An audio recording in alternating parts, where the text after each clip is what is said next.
Baik, assalamualaikum warahmatullahi wabarakatuh. Waalaikumsalam warahmatullahi Eh, wabarakatuh. Bapak, di sini saya mohon izin, saya Ya, Sri Widodo, calon guru penggerak Angkatan 9 Kabupaten Tanggamus. Dalam hal ini akan melakukan tugas modul 3.1 yaitu tentang berwawancara dengan kepala sekolah. Apakah Bapak bersedia di sini? bersedia, sangat bersedia. Siap. Alhamdulillah. Untuk pertama ini, Pak, Ya, silakan. sebelum kita bertanya jawab ini Ya, kan saya harus tahu dulu ini.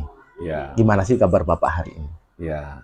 Kabar. Kabar-kabar saya sangat luar biasa sehat. Alhamdulillah. Jadi Ya. kalau dari badan udah sehat, itu kan nyaman. Amin, amin. Untuk di sini Pak, saya ini kan tentang kepemimpinan, cara Ya. pemimpin mengambil kebijakan. Oh Jadi ya. nanti pertanyaan-pertanyaan saya ini ya ruang lingkupnya tentang bagaimana Bapak memutuskan atau memberikan keputusan kepada anggota atau dewan Iya, guru. iya. Baik, untuk selama ini Pak, bagaimana cara Bapak dalam mengidentifikasi kasus-kasus yang itu merupakan dilema etika ataupun bujukan moral? Oh iya, iya. Saya selama ini yang saya lakukan untuk mengidentifikasi bujukan moral tadi, Mm-mm. saya ini menemui wali kelas. Oke, Kemudian saya identifikasi ya. semua permasalahan yang ada, kemudian saya hadirkan dewan guru yang lainnya. Mm-mm. Apabila ada kasus yang sama, akan saya libatkan semua. Ya. Saya mintakan pendapat dari mereka. Mm-mm. Kemudian saya evaluasi kembali dan hasilnya Ya. saya pelurkan dengan mereka sehingga keputusan saya itu betul-betul akurat dan tidak merugikan suatu pihak. Oke. Baik, berarti di sini dalam hal ini tuh Bapak dalam mengidentifikasi, menggali informasi dulu Ya, dari menggali berbagai pihak, kemudian dipertimbangkan, baru dimusyawarahkan bersama. bersama ya, betul-betul ya. Eh, selama Bapak menjadi pemimpin di sekolah ini, bagaimana Bapak menjalankan atau melakukan pengambilan keputusan di sekolah Bapak ini, terutama untuk kasus-kasus yang di mana ada dua kepentingan yang sama? Oh iya, ya itu kembali lebih-lebih dengan suatu kepentingan bersama. Kembali saya semua libatkan.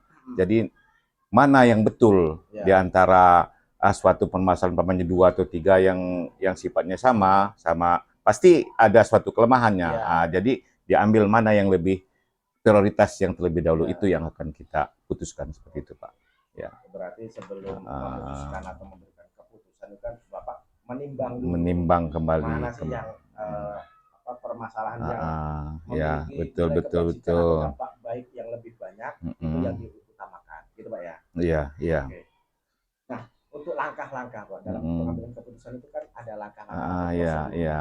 seperti apa sih yang langkah-langkah yang selama ini yang sudah saya lakukan itu hanya sekedar berdasarkan yang sesuai dengan tata tertib sekolah dulu. Jadi itu sebagai barometer saya pribadi, karena itu adalah merupakan kesepakatan awal kita. Baik itu tata tertib itu langsung kita menghadirkan kepada wali murid dan didengar oleh guru. Nah, disitulah barometer kita adalah tata tertib sekolah. Itulah yang saya lakukan selama ini, Pak. Ya. Jadi untuk langkah-langkahnya kita melihat tata tertib ya, betul. Dulu, baru kita melakukan atau menggunakan langkah-langkah yang selanjutnya berkaitan dengan kasus-kasus yang terjadi, gitu Pak ya? Ya. Untuk hal-hal apa saja yang selama ini Bapak menganggap itu efektif dalam pengambilan keputusan, khususnya kasus dilema etika ini? Iya, betul ya. Memang pertanyaan ini sangat berantai, relevan. Jadi masalah itu kembali saya menghadirkan seluruh wakasek sama guru, bahkan wali murid, kemudian saya kembali gali informasi dari mereka, kemudian kembali saya putuskan seperti itu. Jadi hal-hal yang efektif itu ya. Semua stakeholder ataupun warga sekolah ini dilibatkan semua, betul. Ada tumpang tindih ataupun kecemburuan sosial, betul. Setelah diputuskan. Nah, apakah Bapak memiliki tantangan selama dalam pengambilan keputusan? Iya. Memang betul sih, kadang-kadang tantangan ini emang pasti ada ya tantangan selama ini. Kadang-kadang kita itu mengambil keputusan itu yang betul-betul belum akurat dan tepat seperti sehingga kembali semua kasus yang ada itu harus dievaluasi kembali seperti itu. Ya, dalam hal ini walaupun kasus sudah diselesaikan secara bersama, ya tapi betul tetap betul dipertimbangkan kembali apakah itu efektif ya, atau berdampak baik atau buruknya. Ketika itu kurang baik, ya, maka betul akan betul diperbaiki kembali gitu Pak ya. Ya. Apakah Bapak memiliki sebuah tata kelola atau jadwal tertentu dalam pengambilan atau penyelesaian kasus-kasus ini Pak? Ya betul betul. Sebetulnya schedule kita sudah ada, sebetulnya schedule-nya kita sudah ada, cuman kadang-kadang kalau sampai di sekolahan umpamanya mana yang terlebih dahulu yang harus kita dahulukan, seperti contohnya supervisi, tapi yang sifatnya harus dadak-dadakan itu yang harus kita utamakan. Yang terdahulu itu kita pending di minggu-minggu berikutnya atau di bulan-bulan berikutnya Pak, seperti itu. Berarti dalam hal ini Bapak mengutamakan yang mana sih yang paling urgent atau darurat atau yang membutuhkan perhatian lebih, itu yang diutamakan, walaupun sebelumnya sudah ada jadwal lain ya. Betul. Apakah ada orang-orang atau faktor-faktor yang selama ini mempermudah Bapak atau membantu Bapak dalam penyelesaian atau pengambilan keputusan dalam kasus-kasus ini? Ya betul. Di samping dari intern saya ya, pribadi saya jujur saya itu faktor-faktor yang saya sangat membantu itu wakasek, guru, wali kelas dan lainnya itu sangat betul-betul membantu mereka itu ya untuk dipertimbangkan lebih lanjut seperti itu Pak. Jadi ketika ada permasalahan di sekolah khususnya di kelas, maka Bapak untuk mengambil keputusan itu kan melibatkan wali kelasnya sebagai induk yang mengetahui betul kondisi kelasnya, pihak-pihak lain seperti wakil kepala sekolah ataupun yang guru-guru guru BP-nya misalnya, itu untuk mempermudah Bapak gitu Pak ya. Nah, dari semua hal yang telah Bapak sampaikan, pembelajaran apa sih yang Bapak dapat petik dari pengalaman Bapak? Untuk empiri pengalaman saya ini yang saya dapat Pak ya, sebetulnya saya sangat berbangga dan merasa tersenyum gembira karena saya itu merasa semua stakeholder sekolah ini saya manfaatkan, seperti wakasek, terus wali kelas, dewan guru, bahkan komite, perwakilan wali murid. Apabila harus saya hadirkan, itu segera saya hadirkan, dan saya merasa bangga dan merasa plong dengan adanya seperti itu. Begitu Pak. Selama Bapak mengambil keputusan ini kan ada rasa kebanggaan tersendiri. Ya betul. Menyelesaikan kasus karena apa? Karena semua pihak dilibatkan. Betul. Sebelum kasus diputuskan, itu semua tahu betul sehingga tidak ada rasa kecemburuan sosial. Betul. Baik Pak, terima kasih waktunya meluangkan waktu untuk kita berwawancara diskusi ini. Mudah-mudahan ini dapat menjadi pembelajaran yang baik untuk kita semua, khususnya untuk saya, kemudian dalam mengembangkan kompetensi guru, baik itu di kelas ataupun di lingkungan sekolah umumnya, sehingga kita semua itu dapat manfaatnya, mendapat manfaatnya, betul. Sekali lagi terima kasih atas waktunya. Mudah-mudahan kita dapat bertemu kembali dalam keadaan sehat dalam episode yang berikutnya. Terima kasih Pak. Terima kasih. Assalamualaikum warahmatullahi wabarakatuh, Pak Nopri. Waalaikumsalam warahmatullahi wabarakatuh. Gimana kabarnya hari ini? Alhamdulillah sehat. Sebelumnya perkenalkan, nama saya Sri Widodo. Saya kesini untuk memenuhi tugas dari program Guru Penggerak, yaitu untuk mewawancarai 2 kepala sekolah yang kebetulan yang saya tuju adalah sekolah Bapak di sini. Iya. Nah, di sini saya mohon izin untuk mengajukan beberapa pertanyaan yang kiranya nanti Bapak jawab dengan sesuai dalam keadaan di sekolah Bapak ini. Iya. Terima kasih. Sudah. sudah memilih sekolah kami Alhamdulillah. sebagai penelitian. Iya. Ya, harapannya mudah-mudahan ke depan ini kan ada kemajuan yang intens dalam sekolah, kemudian Bapak juga bisa memahami guru-guru lebih mendalam lagi, sehingga di dalam sekolah itu gambaran seperti keluarga sendiri, tidak ada yang merasa tersakiti ataupun merasa tidak dipedulikan, tetapi semua dibanggakan dan semua merasa diperhatikan. Iya. Karena di sini kan tentang kepemimpinan, jadi tujuan kepemimpinan yang utama adalah bisa mengayomi semua anggota. Iya. Insya Allah. Kalau baik, untuk Bapak sendiri, selama ini bagaimana Bapak dapat mengidentifikasi kasus-kasus ataupun kejadian yang merupakan dilema etika, Pak, di dalam sekolah ini? Apakah pernah, ataupun kalaupun itu pernah, contohnya seperti apa? dilema etika itu banyak di sekolahan. Apalagi kita sebagai pimpinan. Ya, Masalah yang urgen memang di dalam pengelolaan BOS. ya, Memang di BOS itu banyak pengeluaran yang di luar dari pengajuan. Karena memang ya sekolah itu kan berjalan. ya, Kita nggak tahu pengeluarannya di perjalanan itu. Jadi seperti itu memang kendala. Jadi kepala sekolah itu memang harus mencari solusinya. Ya. Gimana caranya agar sekolah itu berjalan dengan pembiayaan yang memang sudah dianggarkan. Ya. Seperti itu kayaknya. Oke. Kalau Berarti dilema etika yang terjadi di sekolah Bapak ini adalah tentang pengelolaan dana BOS. iya, Jadi kalau antara kebutuhan dan dana darurat, atau iya, kegiatan seperti yang itu. tidak terduga itu Kegiatannya memang di luar dugaan, karena memang ya namanya itu kan kalau penyusunan Arkas itu kan itu rencana. Iya, rencana. Rencana itu belum tentu dengan hal yang terjadi, ya seperti itu memang. Baik. Kalau untuk selama ini, Pak, Ya. bagaimana Bapak menjalankan ataupun cara pengambilan keputusan di sekolah Bapak, terutama itu untuk kasus-kasus yang di mana ada dua kepentingan yang sama-sama benar atau sama-sama yang mengandung nilai kebajikan?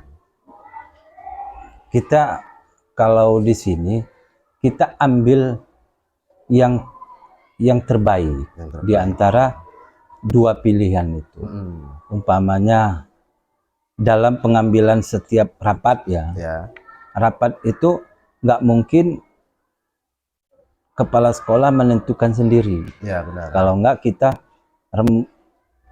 musyawarah mufakatnya gimana pengambil keputusan. Umpamanya dalam kenaikan kelas itu diperhitungkan semua tentang anak, tentang kerajinan, ya sehari-harinya anak begitu. Jadi di sini intinya Bapak itu cara mengambil keputusannya harus bermusyawarah, kemudian dari kesepakatan itu supaya tidak ada timbul timbul rasa menyalahkan nantinya. Iya, benar. Kita harus musyawarah dan mufakat. Iya. Dengan cara pengambilan yang terbaik dari yang baik. Baik.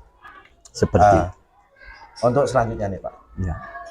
Adakah langkah-langkah atau prosedur yang biasa Bapak lakukan selama ini dalam pengambilan keputusan tersebut?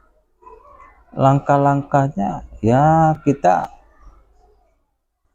menanyakan dengan guru, wali kelas khususnya, apa-apa masalahnya. Kita cari apa permasalahannya dulu, baru kita nanti ambil keputusan. Seperti itu langkah-langkahnya. Jadi nggak kucuk-kucuk kepala sekolah mengambil keputusan harus begini. Tidak. kita musyawarahkan semua dalam masalah apapun di sekolahan ini, kita harus kerjasama. Karena nggak berjalannya sekolahan itu kalau kepala sekolah dan guru tidak kerjasama, seperti itu.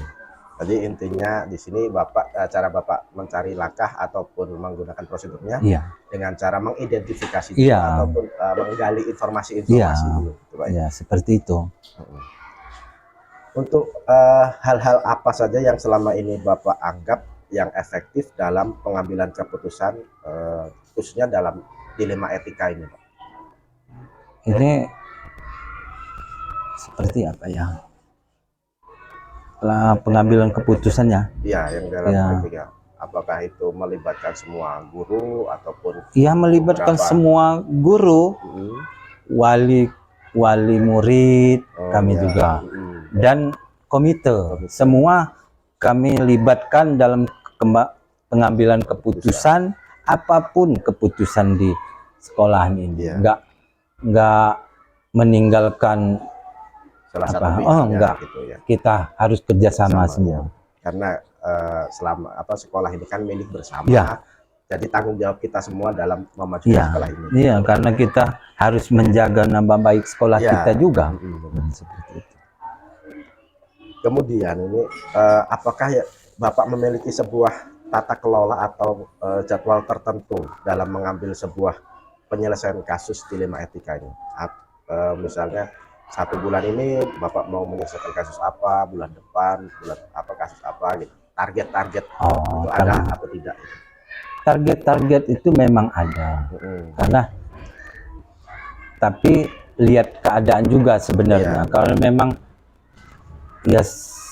waktu juga kadang-kadang kita. Makanya memang target pasti ada. Kita penyelesaian kasus kita. Kita memang mengadakan rapat dengan wali, minimal itu 3 bulan sekali. Gitu ya. Kalau rapat dengan guru-guru hampir 1 bulan sekali. Rapat rutinan. Sama kan juga pengawas kita datang setiap bulan, pengawas pasti datang observasi ke sekolah kita. Seperti itu. Cara pengambilan keputusan ini disesuaikan dengan kondisi dan situasi. Kalaupun itu di luar jadwal, apabila itu mendesak, kita laksanakan sesuai kebutuhan akhirnya. Tapi kalau jadwal memang ada. Baik, untuk adakah seseorang atau faktor yang selama ini mempermudah atau membantu Bapak dalam pengambilan keputusan ini? Ini pihak-pihaknya, Pak. Pihak-pihak. Memang karena di sini kami punya guru senior, dia mantan kepala sekolah. Nah, itu rujukan kami. Apapun masalah itu kami memang minta saran dia. Karena dia sudah duluan berkecimpung jadi kepala sekolah, jadi guru. Nah, dia memang jadi panutan kita lah untuk bertanya, mencari solusi. Dan kita tidak semerta-merta dengan guru saja, pengawas kita tanyakan semua, maupun pengawas dari luar, KUPT, kita libatkan semua masalah ini. Kalau ada masalah kita nggak bisa selesai di sini, kita keluar mencari solusi di luar. Tapi jangan dibuka ke publik gitu aja intinya. Baik, dari semua hal yang telah Bapak sampaikan ini, pembelajaran apa yang dapat Bapak petik atau ambil dari pengalaman Bapak dalam pengambilan keputusan? Alhamdulillah, kayaknya selama kita bekerja sama, mudah-mudahan sekolah ini berjalan dengan lancar, tidak ada halangan. Jadi kalau kita semuanya bekerja sama, menganggap sekolah ini milik bersama, sekolah akan berjalan dengan di atas relnya. Karena kalau kita nggak ada kerjasama dengan lingkungan sekolah, dengan wali, guru, murid, semua komite, Kalau kita nggak ada ini, ya akan tidak berjalannya sekolahan. Semua dalam pembelajaran, dalam pengambilan keputusan, kalau harus kita melibatkan semua pihak gitu. pihak yang ini. Ya, berarti di sini intinya Bapak dapat mengambil pembelajarannya ketika semua orang ataupun yang pihak-pihak terkait itu merasa memiliki sekolah ini, maka sekolah akan menjadi lebih baik. Iya, kita. Tapi sebaliknya ketika dari beberapa pihak ini ada salah satu yang kurang merasa memiliki, maka tidak akan berjalan baik. Tidak akan berjalan dengan sesuai kehendak kita. Iya. Di atas relnya lah kita. Seperti itu kan. Baik, terima kasih ini Pak sudah menyempatkan waktu untuk mengisi atau menjawab pertanyaan-pertanyaan yang saya ajukan ini. Mudah-mudahan dalam wawancara ini kita dapat lebih bermanfaat lagi, kemudian kita lebih disiplin ataupun lebih rasa memiliki, baik dari Bapak, kemudian saya, ataupun dengan Dewan Guru yang lain, ataupun berbagai pihak yang notabene itu berkaitan dengan pendidikan ini. Ya, kita sama-sama membangun Gunung Alit. Ya baik Pak, terima kasih. Iya, sama-sama.